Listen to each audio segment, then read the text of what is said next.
There's a pretty one, Ulysses.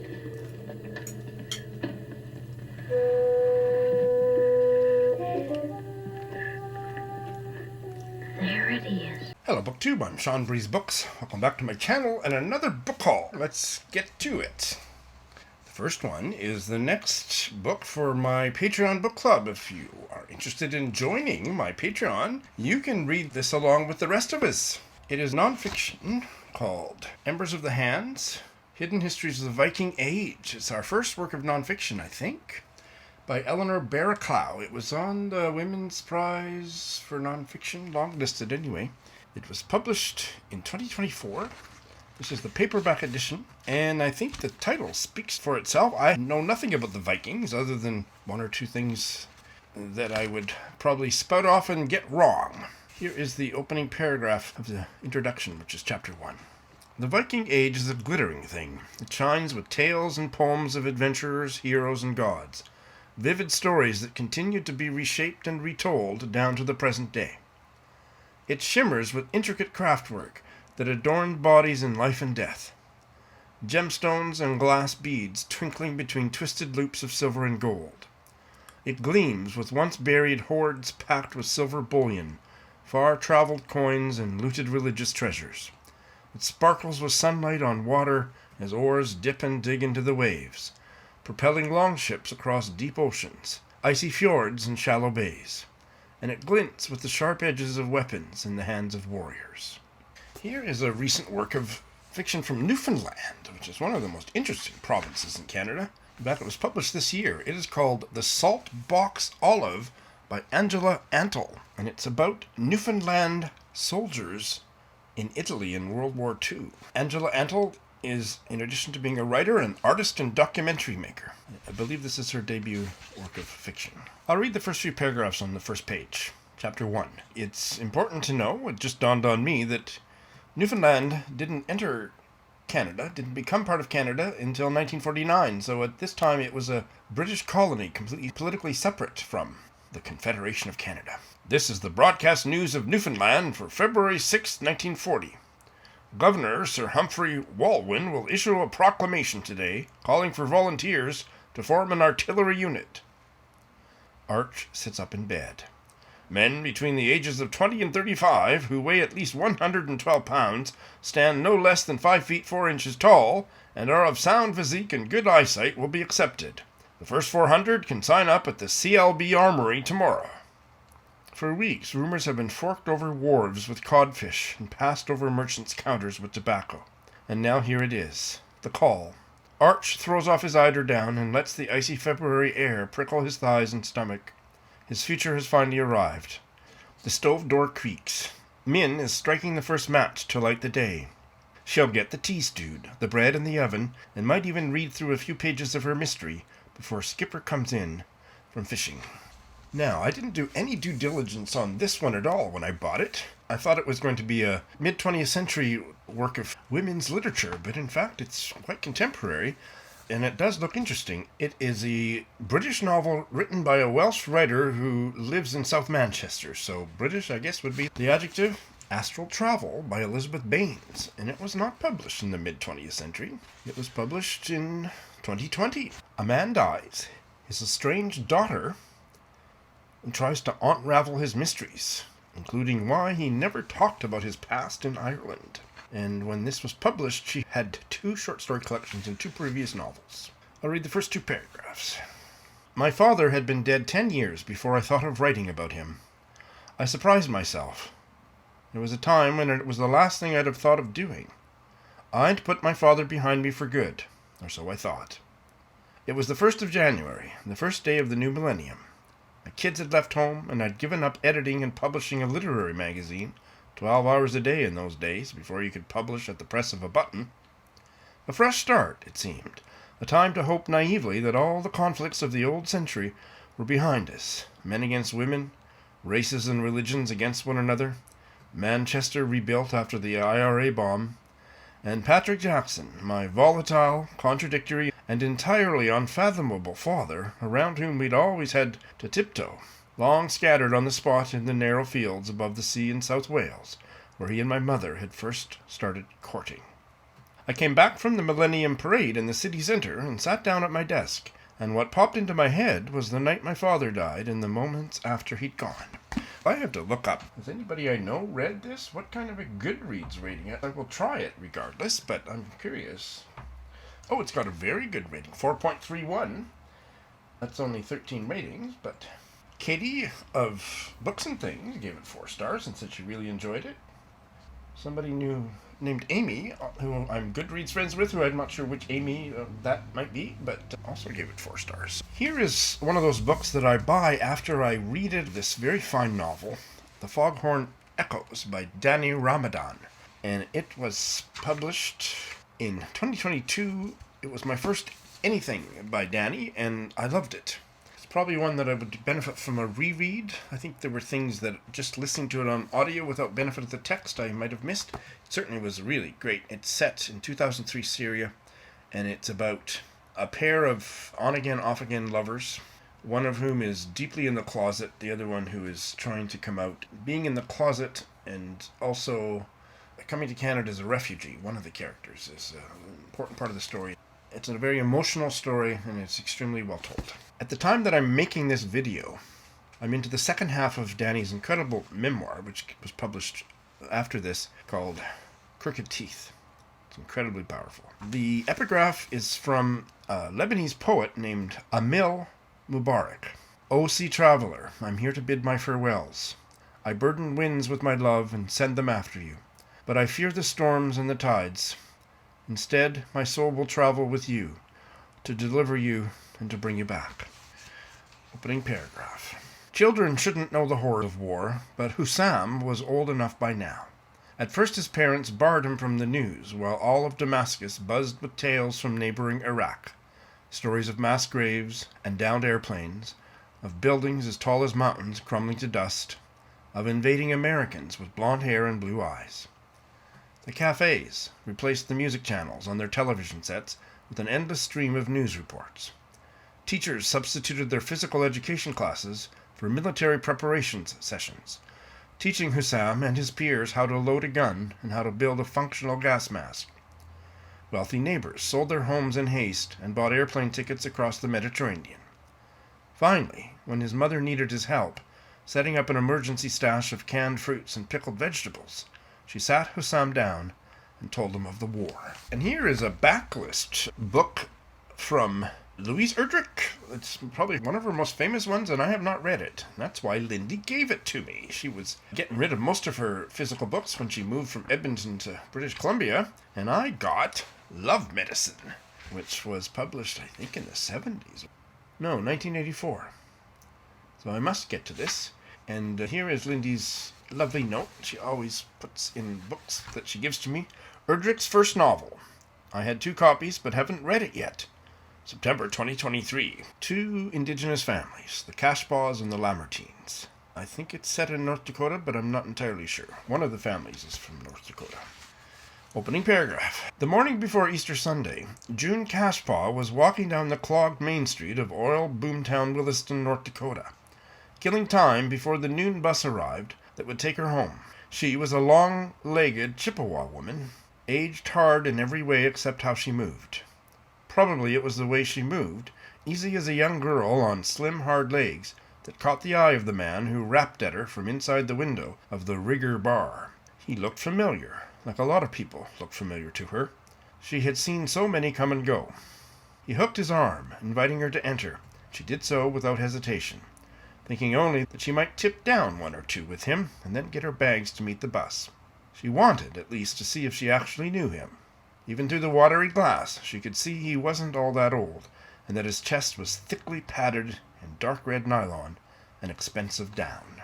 Here is a curious little book called On Browsing by Jason Guriel, if that's how his name is pronounced. It's an essay, I think, an essay in a short book form, published in 2022. Jason Guriel has written a verse novel, and maybe that's the only other book at the time of this publication. Oh no, he's written several books, including essays in one called The Peg-Headed Soul, Essays and Reviews on Poetry and Culture, and several others. He lives in Toronto. I guess with all the stuff online and everything, this is a defense of the dying art of losing an afternoon browsing.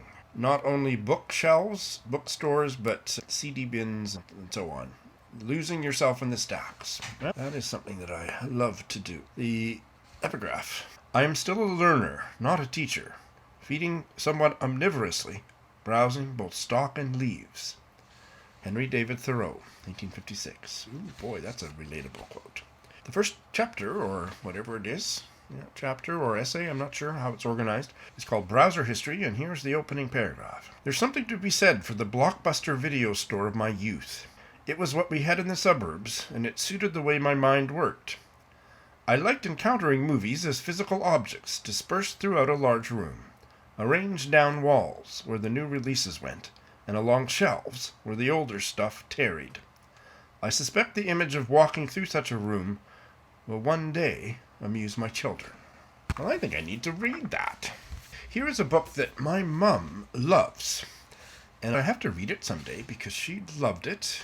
And Sharon Batalla has talked a bit about her relationship, her connection to the author. It is called Dance, Gladys, Dance by Cassie Stocks.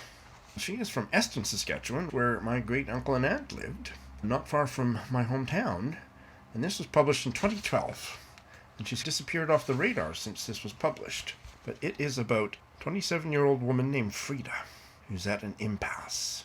And she meets an elderly woman who she finds out is a ghost, which I think I can handle now that I've matured as a reader. I used to have a terrible allergy to ghosts in fiction. Here's the first 4 paragraphs. So the first chapter is entitled, She Needs the Room to Bake. I had no point of navigation, but I was hell-bent on finding my way to ordinary. I didn't know what I hoped to find on that voyage, or, God forbid, at the end of it, but I knew there was nothing but bilge, rats, and bullshit on the course I'd been following. I still awoke at night as if in mid-thought. That copy of Emerson's essays, did Norman keep it? I'd be compelled to run downstairs to the storage room and root through the boxes I brought back from Kentucky with me. First, though, I had to rouse Ginny to find the key. Ginny tolerated these wakings only twice, and then, griping about delusional moormates, she had a copy of the key made and hung it by the condo's front door. It's a physical deficiency you feel in the middle of the night after a breakup. Oh shit, you lie there thinking. It's not the books or the brassieres. I've left my thighs in his spare closet. Along with my ex, Norman, and possibly some missing in action body parts, I'd abandoned my creative spirit in Kentucky too, left it disintegrating underneath a tree beside the barren river, symbolically enough, buried alongside the last paintings I swore I would ever do. I have to get this one into this book haul because I'm going to be starting it soon. That is the next in my project of reading the works of Rosamund Lehmann in chronological order. So the next one is The Weather in the Streets, which was published in 1936. The last one I love so much that she is really moving. She's going to possibly nudge out Barbara Pym as my favorite writer of this period, if not my favorite, one of my very most favorite writers. The last one was Invitation to the Waltz. Editing Sean here, and I've just realized as I'm editing the video that I didn't do enough due diligence because this one, The Weather in the Streets, is in fact a sequel of sorts to her last one, Invitation to the Waltz. It has the same protagonist who was a teenager in the first one, and she's now 10 years older. How fun. This one is about a forbidden love affair. First paragraph. Turning over in bed, she was aware of a summons.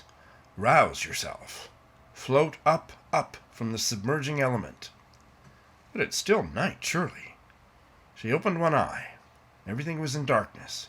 A dun glimmer mourned in the crack between the curtains. Fog stung faintly in nose, eyelids. So that was it. The fog had come down again. It might be morning.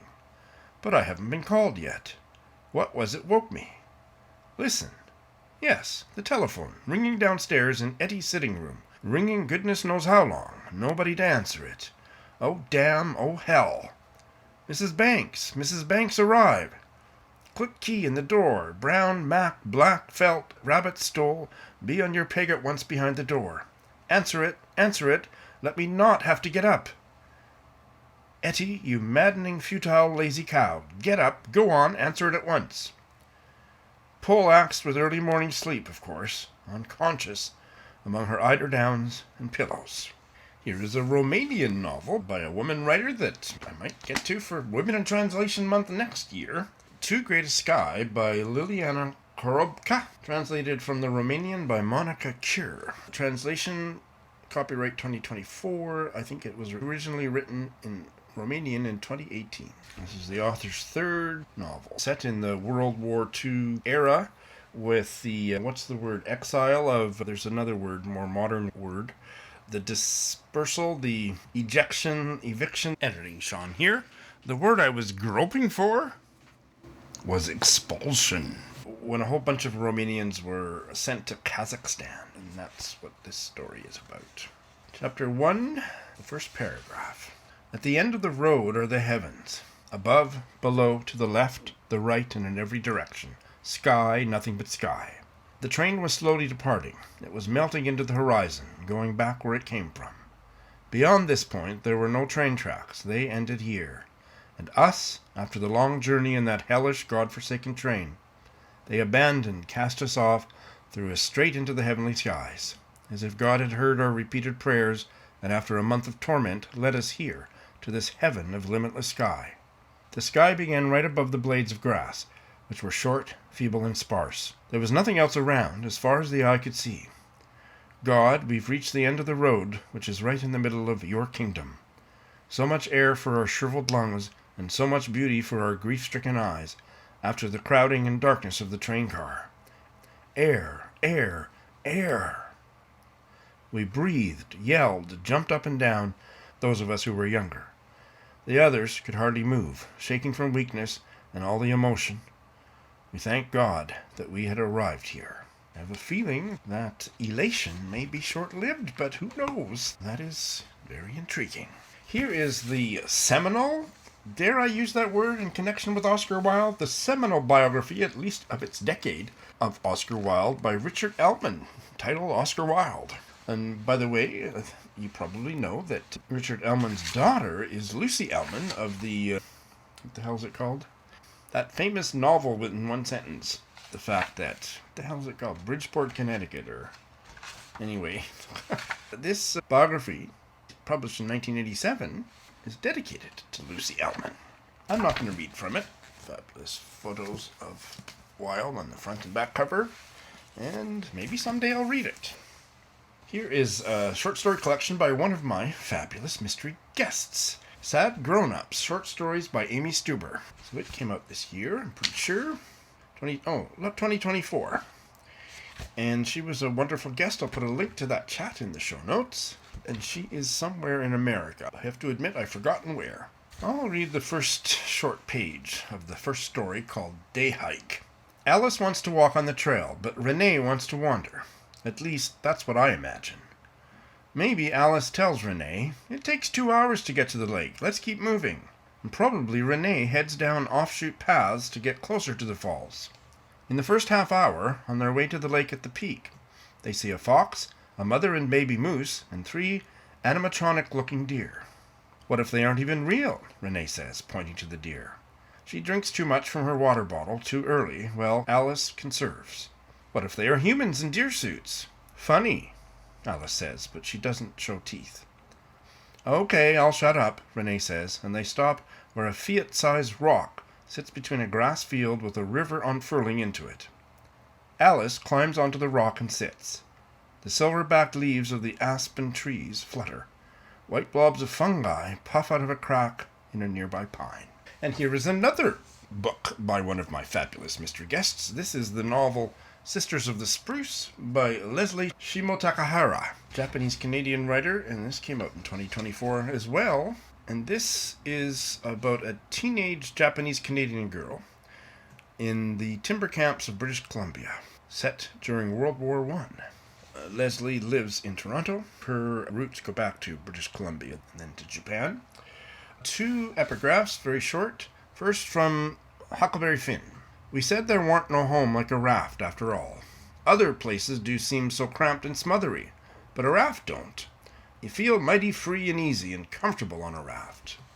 And the second one from Issa. "The wild daisies are celebrating spring's first day." First short paragraph. "It was late by the time we got there. The sky had turned into a large shadow, which crept this way and that, and threatened to become all I could see.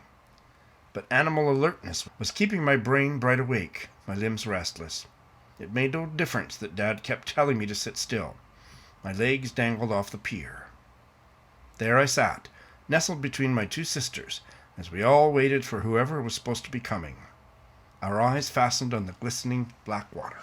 Several years ago, I read a novel by Mrs. Humphry Ward that I surprisingly enjoyed so much that I have a standalone review of it. She was quite a religious writer, but this novel quite worked for me surprisingly well. It was called Hellbeck of Bannisdale, and I'll link to the book and the review I made of it near the bottom of the show notes. But here is a biography of Mrs. Humphry Ward that my dear friend Cassie, former prof and now patron, gifted me a few years back. Mrs. Humphry Ward, Eminent Victorian, Pre-eminent Edwardian by John Sutherland. Mary Ward is her real name, but her publishing name was Mrs. Humphry Ward. Her dates are 1851 to 1920.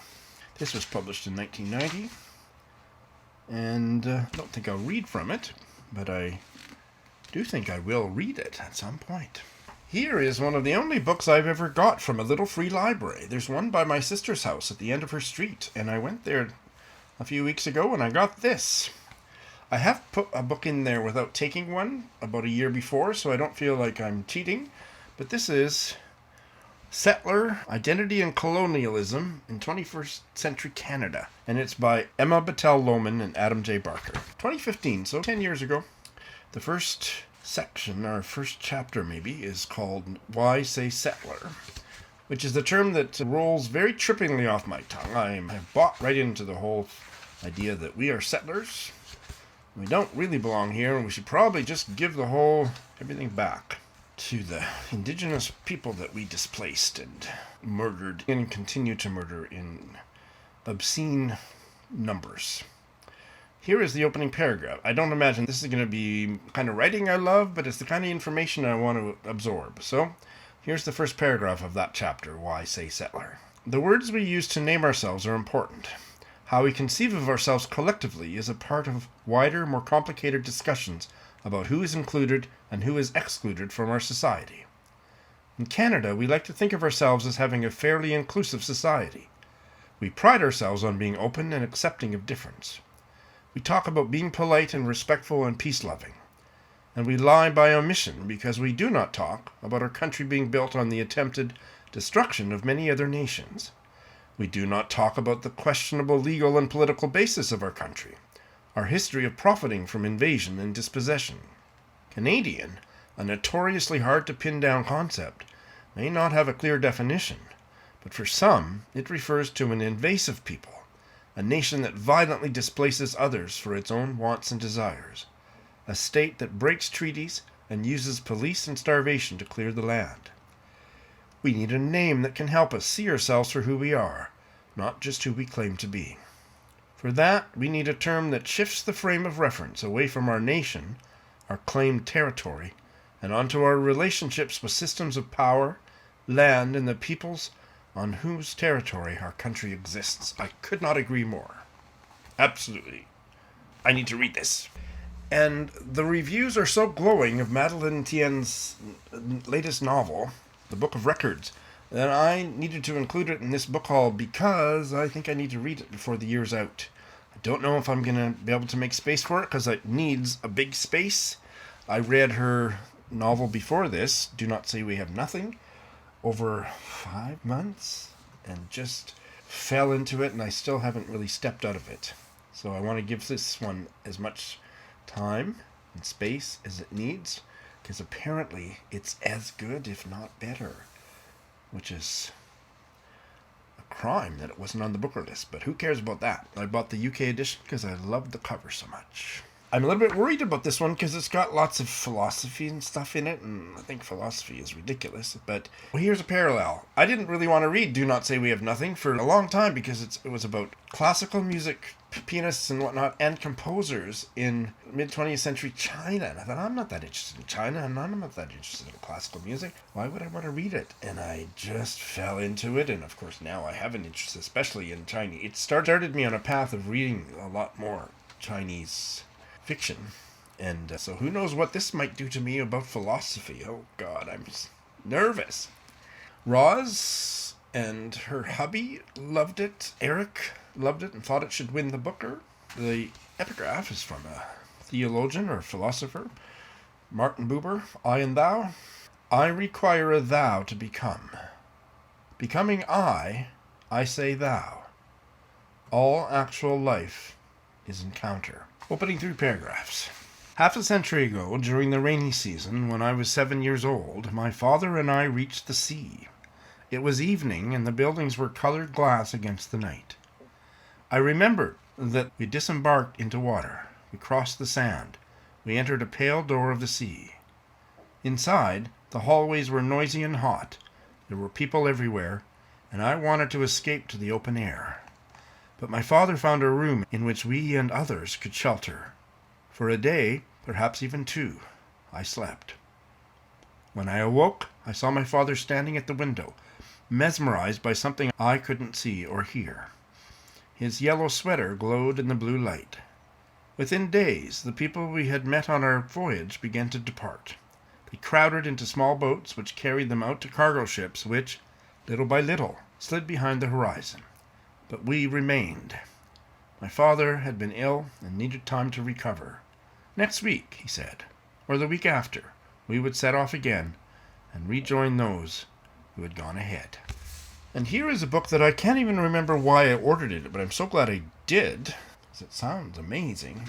This is a Canadian novel from Nova Scotia. Debut novel with a lovely cover, The Nowhere Places, by Susan LeBlanc, set in 1979 and 80 in Halifax, and published last year, 2024.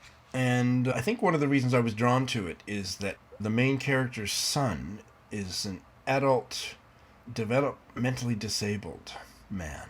And the main character is the unwed mother of Gerald. And in 1979, she is taking care of him and taking care of her elderly mother. That sounds like a Sean book. In fact, I'm reading one which is quite similar. Also set in that part of the world. Watching You Without Me by Lynn Cody. First 2 paragraphs. When Frank's father opened his barber shop in the 1930s, he picked a busy street in North End, Halifax.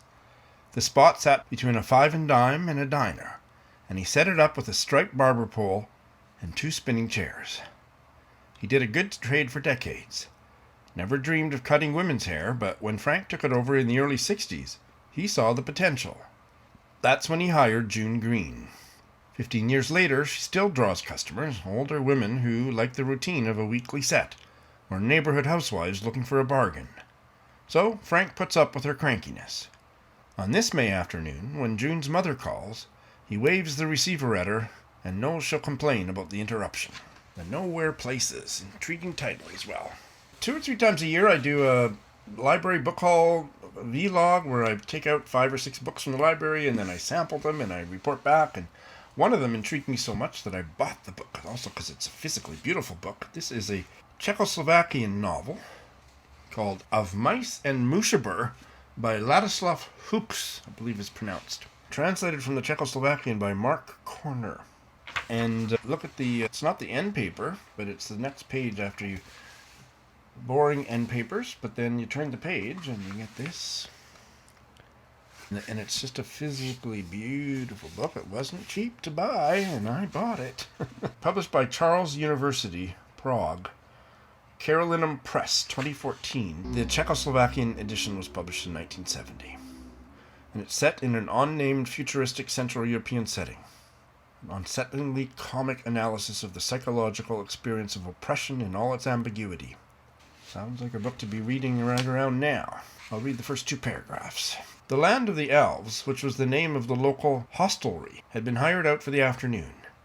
The window into the courtyard was wide open, and in the courtyard itself, a tethered horse was at work on a sack of oats. A wedding party was sitting in the saloon. They were seated at a table covered in a white cloth and decorated with flowers, candles, glasses, and a dish full of fancy cakes or collages. At the head of the table, under a portrait of the sovereign, the Dowager Princess Augusta, and the Prime Minister, Albinus Rappelschlund, sat a man with big hands that had seen a lot of toil. He was dressed in black with a white shirt made of tow cloth, and was turning this way and that in a clumsy fashion, throwing out nods and smiles in all directions, and even through the window toward the horse. This was the bridegroom. Next to him sat someone smaller and fatter, a blonde with a face that was puffy from laughing at nothing. A laurel wreath lay on the table in front of her, while she squirmed and swaggered and put on airs and rolled her eyes this way and that. This was the bride. Next to the happy couple sat a friend of the blonde called Rona, a girl of 20 who had collapsed in giggles, and the two witnesses, swarthy and strange. I believe I read several pages during that vlog, so I'll put a link to that and you can hear more of it. But what I read from the first chapter intrigued me, as does the physical book. This was on my most anticipated list for winter 2025, The Artist by Lucy Steeds, set in Provence, 1920, and it is about a wannabe journalist who gets a chance, he thinks, to interview the reclusive painter Edouard Tartuffe, but things maybe don't go as planned. That's all I want to know about it. This would be a good one to read to Mary Jean because she is really into art. 2 epigraphs. The first from John Berger, Ways of Seeing, a book that I need to read someday. We only see what we look at. To look is an act of choice. Second one from Celia Paul, from a book called Self-Portrait. I mislead him and do not tell him the truth because by lying, I can dance in and out of the prison bars. First full page. The chapter is London, 1957. A woman, a painting, the sense of greeting an old friend. The woman has travelled a long way to stand here, in a cavernous room of the National Gallery. Crowds ebb like shoals of fish around her, heels flitting against the polished wooden floor, but the woman does not move. She stands straight and still, a folded raincoat over one arm. She does not take her eyes from the painting. It is a large canvas, wide and tall, with an ornate golden frame. The colors are vivid. The paint is thick like glue. She could reach out a hand and run her fingertip over the cragged surface if she wanted, but she does not. Her eyes shift to a plaque affixed to the wall. Edouard Tartuffe, 1859 to 1921. Le Festin, The Feast, 1920. Oil on canvas. The feast depicts a table laden with food, some half-eaten, some rotting, but nobody present. The colors are characteristic of Tartuffe's bright, luminous palette, and the painting showcases the distinctive brushwork which earned him the name Master of Light. Particular skill is shown in the reflections in the wine glasses and the smear of butter on a silver knife. The table is laid for 13, which has led some to suggest it is an allegory of the Last Supper. The uneaten feast can be seen to represent the futility of decadence after the First World War, as well as lives interrupted and pleasure wasted. The feast is the only painting to survive the fire that destroyed Tartuffe's studio in 1920. That doesn't sound like a fascinating premise for a work about artists set back in the day. I don't know what is, but I'm actually so curious that, let's see, this is her debut. She lived in France when she started writing it, and she's one of those glorious people that divides her time between 2 places. In her case, between London and Amsterdam. 4.28 average rating with 2,000 ratings, so that bodes well. And Bob the Booker is reading it as I film this video. Eric gave it 4 stars. Ooh. Scott of Gunpowder Fiction Plot was less than impressed. So, we'll see whether I am. Next is a Caribbean novel, The Pages of the Sea, by Anne Hawke, and it sounds really intriguing. It's a debut. The protagonist's mother emigrates to England to find work, and they are left behind, and it does seem the Caribbean country is not specified. Anne Hawke, I don't know if she lives in London, but she has lived in Canada. And this is the Canadian edition, I think, from Biblio Oasis. First few paragraphs. Thursday evening, it was just Wheeler and Celeste on the property, out near the concrete sink built against the house. Wheeler sat on the retaining wall that anchored the 2-story building to the slope.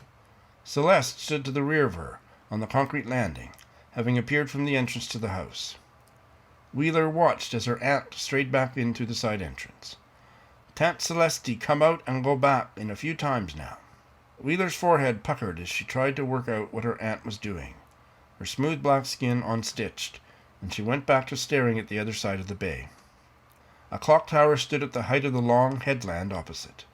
A strand of gemstone clouds hung to the left, out beyond the harbour.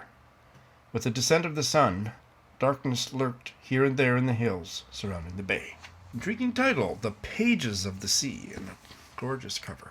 Here is I think a foundational work of poetry in terms of Saskatchewan literature, which I have never read, but I did pick up a copy. Waiting for Saskatchewan by Fred Waugh. And Fred Waugh is really interesting. I don't know much about him, but I have just checked. He was born in Swift Current, and his father was mixed race Chinese and Scots-Irish. Was raised in Canada, and then Waugh's mother was Swedish-born Canadian. But the Waugh is Asian. I wasn't sure until just now if he was part Asian, and now I know that he is. And I just know people like David Carpenter refer to him so often that I need to read this book. If I read any poetry at all, this has to be one of the ones that I read. This was published in 1985.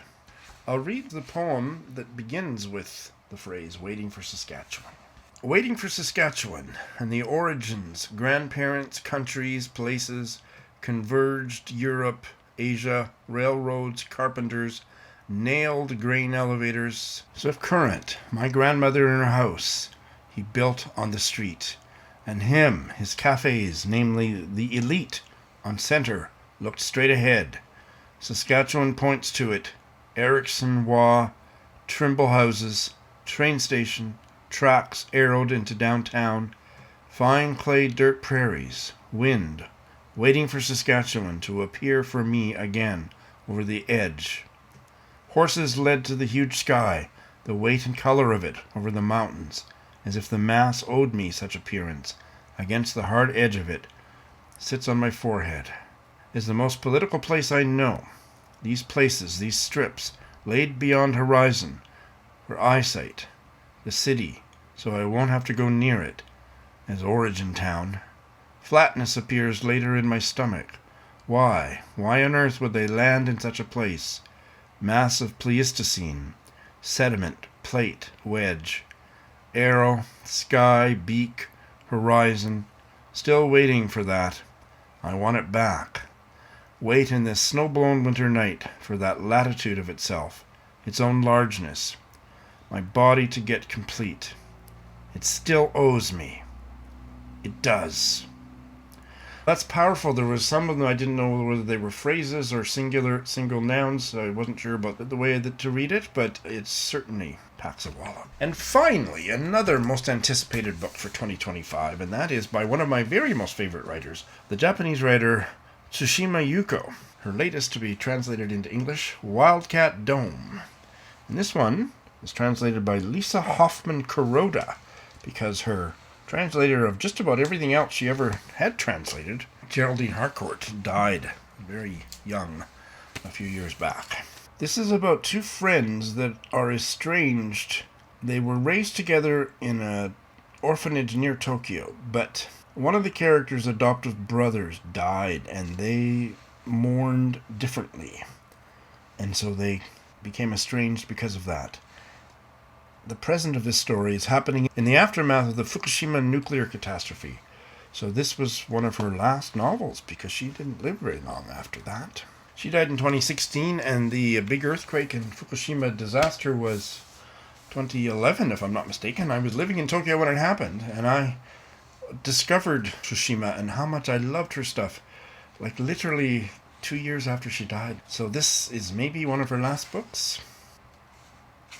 Let's hear the first page. A dry, restless sound. Insects, each alone barely audible, covering every branch, large and small, down to the tips in heavy clusters, some slipping to the ground, perhaps 100, no, hundreds, fervently gnawing away at the leaves, emitting a sound that builds in layers, a whirlpool, a wave, expanding in ever-widening circles around the tree. The insects gleam, metallic in the light, a dark emerald green. Pish, pish, pish, pish. Crowded together on every branch, they push and shove in greedy hordes, inching past each other as they devour the leaves, an ordinary shade of early summer green, which have been whittled down to bare veins, all but replaced by the metallic green carapaces of the insects. The whole tree seethes with their movement, glittering in the light. For them, time never stops. They churn in the light, squirming and wriggling in one continuous dark emerald motion. That is a description of scarab beetles. I was going to say, that's not cicadas. They don't do all those things, but scarab beetles. Wildcat Dome. Can't wait to get to this one. And that is my book haul. Which one can't you wait to get to first? Thanks for watching.